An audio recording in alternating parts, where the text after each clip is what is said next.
एक बहुत बड़ा सवाल है जो दुनिया भर में पूछा जा रहा है। क्या मुस्लिम आबादी दुनिया को धीरे धीरे अधिग्रहण कर रही है? न्यूयॉर्क में एक मुस्लिम मेयर, लंदन में एक मुस्लिम मेयर, दुनिया भर में मुस्लिम नेतृत्व बढ़ रहा है। तो क्या ये सब कुछ एक बड़ी योजना है? आज हम इसी सवाल को देखेंगे, बिना डरे, बिना पूर्वग्रह, सिर्फ तथ्यों के साथ। और हम आपको आश्चर्यजनक सच बताएंगे जो आपके सारे सवालों का जवाब दे सकता है। सबसे पहले मुस्लिम आबादी में वृद्धि की बात करते हैं। 2025 में दुनिया में लगभग 2 बिलियन मुस्लिम हैं। ये दुनिया की कुल आबादी का 24% से 25% है। ये एक बड़ी संख्या है जो कि सच है, लेकिन ये पूरी कहानी नहीं है। 2010 से 2020 तक मुस्लिम आबादी में 347 मिलियन की वृद्धि हुई। लेकिन क्या आप जानते हैं ये वृद्धि कहां से आई? धर्मांतरण से? नहीं। पीयू रिसर्च सेंटर की सबसे नई रिपोर्ट साफ कहती है 90 से 95% वृद्धि प्राकृतिक है, यानी जन्म से, मृत्यु नहीं। धर्मांतरण का इसमें कोई योगदान नहीं है। ये एक महत्वपूर्ण अंतर है। तो फिर मुस्लिम आबादी क्यों बढ़ रही है? कारण साफ है, जन्म दर। मुस्लिम परिवारों में औसतन 3.1 बच्चे प्रति महिला है। ईसाइयों में 2.6, हिंदुओं में 2.3।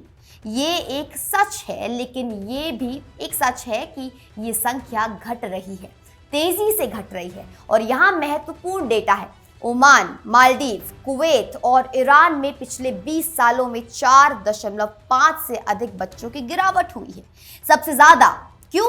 क्योंकि शिक्षा बढ़ रही है, आर्थिक विकास हो रहा है, महिलाएं काम कर रही है, तो मुस्लिम जन्म दर भी घट रहा है, दूसरे धर्मों की ही तरह।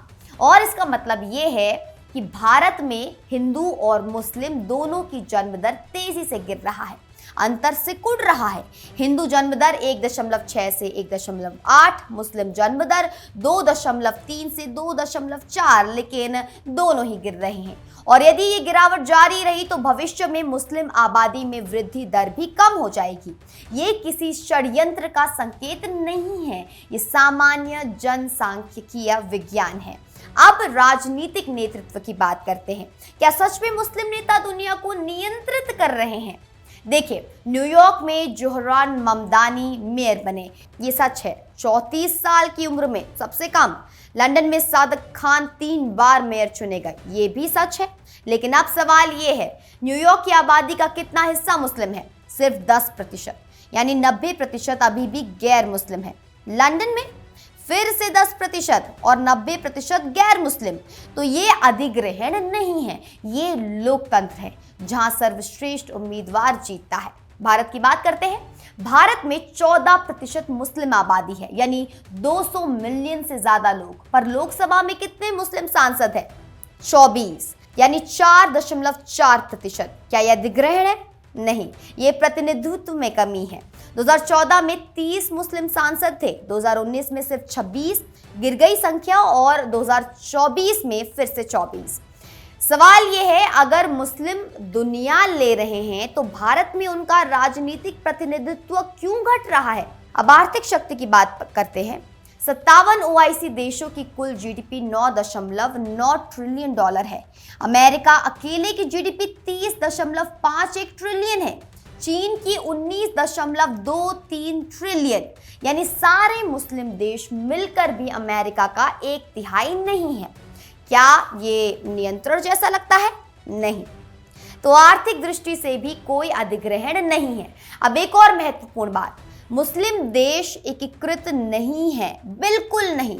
57 ओआईसी देशों में से कुछ शिया हैं, कुछ सुन्नी, कुछ अत्यंत गरीब है, कुछ समृद्ध। ईरान और सऊदी अरब के बीच क्या संबंध है? विरोधी। तुर्की और मिस्र, अलग अलग नीतियां। पाकिस्तान और बांग्लादेश, प्रतिद्वंदी।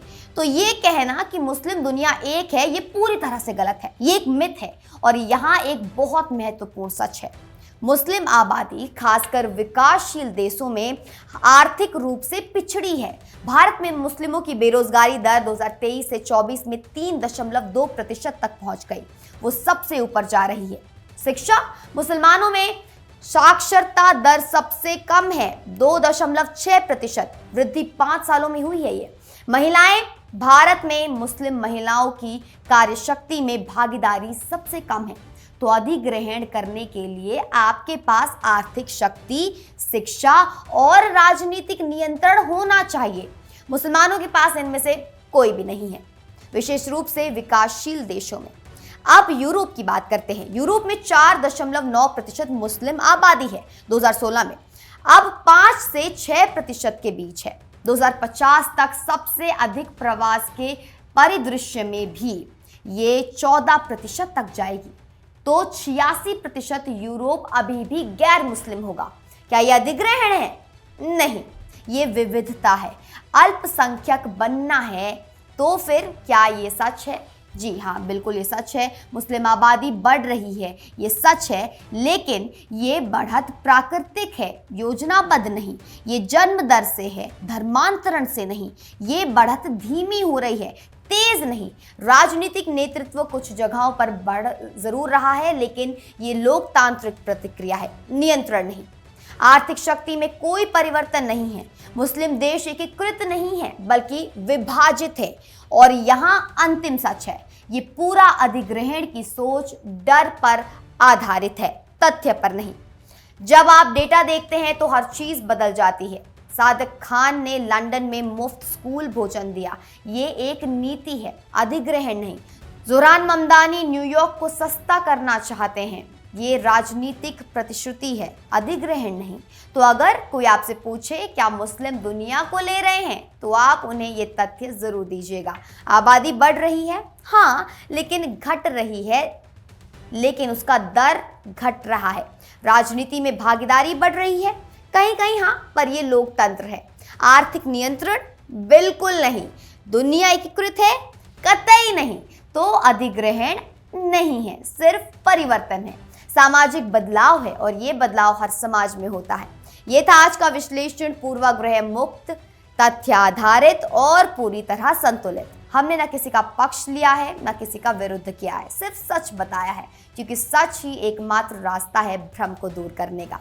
आप देख रहे थे इंडिया न्यूज़ डिजिटल प्लेटफॉर्म की ये खास रिपोर्ट। मैं आपके साथ निकिता रावत फिर मिलती हूँ ऐसे ही कुछ खास अपडेट्स के साथ। धन्यवाद।